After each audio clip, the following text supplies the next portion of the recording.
नमस्कार, सुप्रभात। स्वागत इस प्यारी सी सुबह में आप सभी प्यारे प्यारे दर्शकों का। मित्रों, हर नई सुबह हमारे लिए एक सुंदर आशा, एक सुंदर विश्वास, एक सुंदर उम्मीद लेकर के आती है कि आज का दिवस हमारा खूबसूरत होगा, आनंद से परिपूर्ण होगा, खुशियों से भरा हुआ होगा, सफलता से भरा हुआ होगा।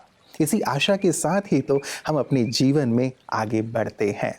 यदि आशा का दीप न जल रहा हो तो हम हताश हो जाते हैं, निराश हो जाते हैं, वो उत्साह, वो ऊर्जा नहीं रहती। इसीलिए हर सुबह आशा और उत्साह के साथ हम अपने कार्य की शुरुआत करें, इस विश्वास के साथ ईश्वर मेरे साथ हैं और सफलता मेरा जन्मसिद्ध अधिकार है। यदि ये आशा है, ये विश्वास है, इसका दामन हम थाम कर आगे बढ़ रहे हैं तो सफलता निश्चित हो जाती है। तो आप सफल हों, समृद्ध हों, सुखी हों, इन्हीं कामनाओं के साथ आइए चलते हैं आज के सुंदर सुवाक्य की ओर। आशाओं के आशियां में सदा खुशियां निवास करें। हर इंसान की यह कामना होती है कि उसका घर एक मंदिर स्वरूप बन जाए। सुख समृद्धि से वो घर इतना परिपूर्ण हो जाए जहां सदा खुश मिजाजी का वातावरण प्रवाहित हो। इस सुखमय परिस्थिति का आनंद लेना जरूरी है, लेकिन इस खुशी के माहौल को बरकरार रखना आवश्यक है, विशेषतः उस वक्त पर जब जीवन हमारी परीक्षा ले। प्रतिकूल परिस्थितियों के आने पर अपने मन रूपी घर में कभी दुख और मायूसी का बसेरा ना होने दें, वरना यह आपके मन के सदन को निराशा के कीट से कमजोर और खोखला कर देंगे। उस समय आशाओं को अपने मन मंदिर में न्योता देना उचित होता है, ताकि वो आपकी जिंदगी के एक स्थायी सदस्य बन जाए। आशा की उपस्थिति जिस स्थान में निरीक्षित होती है, वहाँ कभी उदासी की झलक तक दिखाई नहीं देती, क्योंकि आशा वो जोश है जो नकारात्मकता के विरुद्ध है। उमंग उत्साह की लहर से हर स्थल को ऊर्जावान बनाती है। इसीलिए मन को आशावादी बनाएं, ताकि वो खुशी का निवास स्थल हो।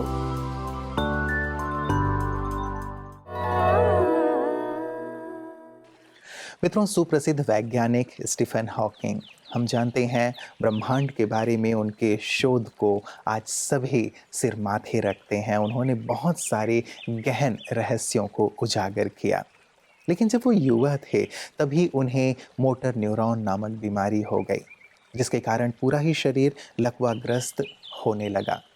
डॉक्टर्स ने कहा कि 2 साल ज़्यादा से ज़्यादा इनकी उम्र होगी, लेकिन उन्होंने मौत को कई बार मात दी आशा और विश्वास के साथ। उनका मानना था कि कोई भी व्यक्ति विकलांग नहीं होता यदि उसके अंदर आशा है, विश्वास है, कुछ करने का जज्बा है तो।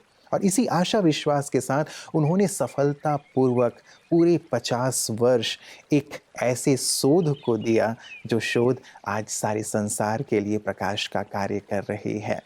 तो मित्रों, कैसी भी बीमारी हो, कैसी भी परिस्थितियां हो, हम उसके सामने हार ना माने, लेकिन आशा और विश्वास के आधार पर उसे मात देते हुए जीवन में आगे बढ़ें। और आइए इसी के साथ चलते हैं आपकी सेहत आपके हाथ की ओर, जिसमें आज हम बात कर रहे हैं सर्वाइकल कैंसर की। सर्वाइकल कैंसर फीमेल पॉपुलेशन में one of the most common cancer है। ब्रेस्ट कैंसर के बाद अगर कहें तो सर्वाइकल कैंसर है। इसमें मेन प्रॉब्लम आता है ब्लीडिंग कंटिन्यूस अगर बनी रहती है, मीनोपॉज के बाद भी ब्लीडिंग रहती है, वाइट डिस्चार्ज रहता है, बैक पेन रहता है, तो ये दिखाता है कहीं ना कहीं कुछ प्रॉब्लम है। डॉक्टर से कंसल्ट करके एग्जामिन कराना चाहिए। इसकी जो अर्ली स्टेज होती है वो डिस्प्लेजिया कहलाती है। उस समय कैंसर बना नहीं है पर चेंजेस आए हैं। उस समय डॉक्टर एक एग्जामिन करेगा जिसको पैप टेस्ट कहते हैं, और आज ये कंपलसरी भी किया गया है। पैप टेस्ट को कराते हैं और फिर पैथोलॉजिस्ट साइटोलॉजिस्ट बताता है कि इसमें चेंजेस हैं कि नहीं है। हो सकता है कैंसर नहीं हो, केवल डिस्प्लेजिया हो। इसका जो ट्रीटमेंट पार्ट है वो है रेडिएशन है, कीमोथेरेपी है, सर्जरी है, पर मेन है कि हम इसको प्रिवेंट करें, क्योंकि इसका एक मुख्य कारण होता है HPV virus, human papilloma virus. और ये वायरस 90% कारण होता है कैंसर सर्विक्स का। इसमें वैक्सीनेशन भी लगाया जाता है इस वायरस का, जो प्रिवेंट करता है, और इस वैक्सीनेशन के कारण कैंसर सर्विक्स काफ़ी कम हो गया है। लोकल हाइजीन को अच्छा मेंटेन करें। पैप टेस्ट 2 साल में ज़रूर कराते रहें और डॉक्टर से एग्ज़ामिन कराते रहें। अपनी हाइजीन को अच्छा इम्प्रूव करें और डाइट को अच्छा इम्प्रूव करें। ओम शांति। मित्रों, जब कभी भी हमारे जीवन में ऐसी बीमारियां आ जाती हैं या फिर कोई ऐसी विकट परिस्थितियां आ जाती हैं, तो हमारी आशा, हमारा विश्वास बहुत काम करता है। और जब कभी भी हमारी आशा डगमगाने लगती है, तो एक सुंदर सा सूत्र है मित्रों, ईश्वर की ओर देखें। जिसने हमें जीवन दिया है, जिसने हमें इस संसार में भेजा है, उसने हमें अकेला नहीं छोड़ा है। वो हमेशा हमारे साथ हैं। हम उन्हें देखें ना देखें, लेकिन वो हमें देखते रहते हैं, अपना संबल, अपनी शक्ति हमें प्रदान करते रहते हैं। हम भी यदि अपनी अंतर्दृष्टि से उन्हें निहारें, उनकी ओर देखें, तो हमारी जो आशा है, हमारा जो विश्वास है, वो कभी भी डगमगाएगा नहीं, कभी भी टूटेगा नहीं। ऐसी सुंदर सी प्रेरक बात लेकर हमारे साथ है प्रोफेसर राजीव शर्मा जी। नमस्कार, ओम शांति। मैं प्रोफेसर राजीव शर्मा आप सभी का हार्दिक स्वागत करता हूं। एक नेत्रहीन व्यक्ति अपने मित्र के घर गया, दोस्त के घर गया, बातचीत का सिलसिला शुरू हो गया। शाम हो गई, शाम से थोड़ी रात हो गई। नेत्रहीन व्यक्ति ने कहा कि अच्छा भाई, अब मैं वापस अपने घर की तरफ चलता हूं। तो उसके दोस्त ने कहा कि तू जा रहा है ना, तो ऐसा कर, ये लालटेन साथ में लेकर जा। नेत्रहीन व्यक्ति ने कहा क्यों मजा ले रहे हो, मैं तो अंधा हूं, मेरे लिए इस लालटेन का क्या उपयोग। मित्र ने कहा कि तेरे लिए भले ही उपयोग नहीं हो, लेकिन रात हो गई है, अंधेरा हो गया है, जलती हुई लालटेन रहेगी तो दूसरों के लिए तो जिनकी आंखें उपयोगी है ना, वो तुझसे आकर टकराएंगे नहीं इस जलती हुई लालटेन के कारण। नेत्रहीन व्यक्ति ने अपने हाथ में लालटेन पकड़ा और घर की तरफ रवाना हुआ। उसे लगा कि अब तो जलती हुई लालटेन है तो कोई आकर टकराएगा तो नहीं, कोई चिंता की बात ही नहीं। तो मस्ती में लालटेन हिलाते हिलाते वो अपने घर की तरफ जा रहा था। अभी थोड़ी दूर ही गया कि एक व्यक्ति आकर उससे टकरा गया। नेत्रहीन ने कहा अंधे हो क्या, दिखता नहीं? तो उसने कहा कि मुझे तो दिखता है, तो फिर कैसे टकरा गए, मेरे हाथ में तो ये लालटेन है। तो सामने टकराने वाले व्यक्ति ने कहा कि आपके हाथ में लालटेन तो बेशक है, लेकिन ये लालटेन बुझी हुई है। मित्रों, देवियों और सज्जनों, हम सबकी स्थिति यही है।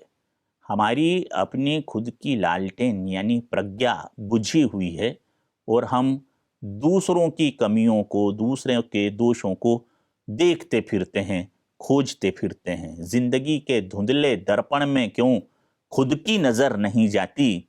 दूसरों का चेहरा देखने का हक तो है तुझे, पर खुद की सूरत नजर नहीं आती। ओम शांति।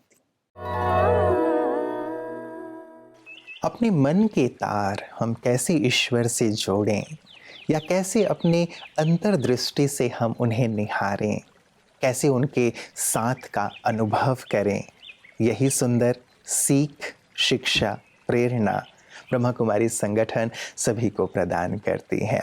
क्योंकि ये नितांत आवश्यक है मित्रों, जो दिखाई नहीं दे रहा है उसे देखना, जो दिखाई नहीं दे रहा है उसके साथ का अनुभव करना, और कैसे उनकी मदद के माध्यम से जीवन में आगे से आगे बढ़ना, ये कार्य सचमुच बहुत बहुत हमारे जीवन के लिए आवश्यक हो गया है। क्योंकि परिस्थितियाँ चारों ओर बढ़ती चली जा रही हैं। ऐसे में यदि ईश्वर का साथ मिल जाए तो हमें वो शक्ति मिलती है जिसके माध्यम से हम उन्हें क्रॉस कर पाते हैं, परिस्थितियों को, बातों को। और साथ ही हमें ये भी रहता है कि हम अकेले नहीं हैं, वो मददगार हमेशा मेरे साथ साथ है। तो कैसे उनके साथ का सुंदर अनुभव प्राप्त किया जाए, ये सुंदर सीख ब्रह्मा कुमारी जो प्रदान कर रही हैं, उसे ही हम देखते हैं प्रतिदिन पीस न्यूज़ हाइलाइट्स में। आइए आज भी देखते हैं। ब्रह्मा कुमारीज भुवनेश्वर यूनिट 8 सेवा केंद्र द्वारा मेरा उड़ीसा व्यसन मुक्त उड़ीसा के लक्ष्य को साकार करने की अभिलाषा रखते हुए अनेक शिक्षा संस्थानों में वीडियो शो द्वारा कार्यक्रम और सेशन का आयोजन हुआ। जैसे भुवनेश्वर CRP कैंपस में स्थित केंद्रीय विद्यालय 2 के 6वीं से 12वीं कक्षा के 1000 विद्यार्थियों और सभी शिक्षकों के लिए 2 सेशंस का आयोजन हुआ। वहीं भरतपुर श्री राम नगर के शिशु विकास विद्या मंदिर और डुमडुमा क्षेत्र के 200 विद्यार्थियों और सभी शिक्षकों के लिए 2 सेशंस का आयोजन हुआ। साथ ही मां मंगला मंदिर बस्ती के 100 रहवासियों के लिए कार्यक्रम रखा गया। वहीं पतिया के केंद्रीय पेट्रोकेमिकल्स इंजीनियरिंग एवं तकनीकी संस्थान के छात्रों के लिए भी व्यसन मुक्ति पर सेशंस रखे गए।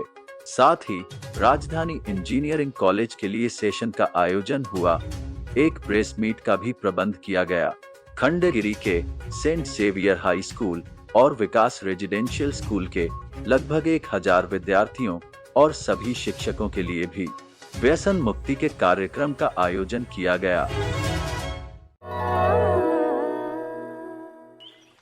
मित्रों, एक सुंदर प्रेरक सी कहानी आप सबने सुनी होगी कि एक नन्हा सा बच्चा एक बड़े से हॉल में प्रवेश करता है। कुछ मोमबत्तियां जल रही हैं। एक शांति रूपी मोमबत्ती है। कहती है अब लोगों को मेरी ज़रूरत नहीं है, अशांति ही लोग फैलाते रहते हैं, बुझ जाती है। विश्वास रूपी मोमबत्ती भी बुझ जाता, ये कहते हुए कि अब लोगों का एक दूसरे पर विश्वास नहीं है। प्रेम भी ऐसे ही बुझ जाता है। बच्चा रोने लगता है कि सभी मोमबत्तियां बुझने लगी हैं, अंधेरा छा जाएगा।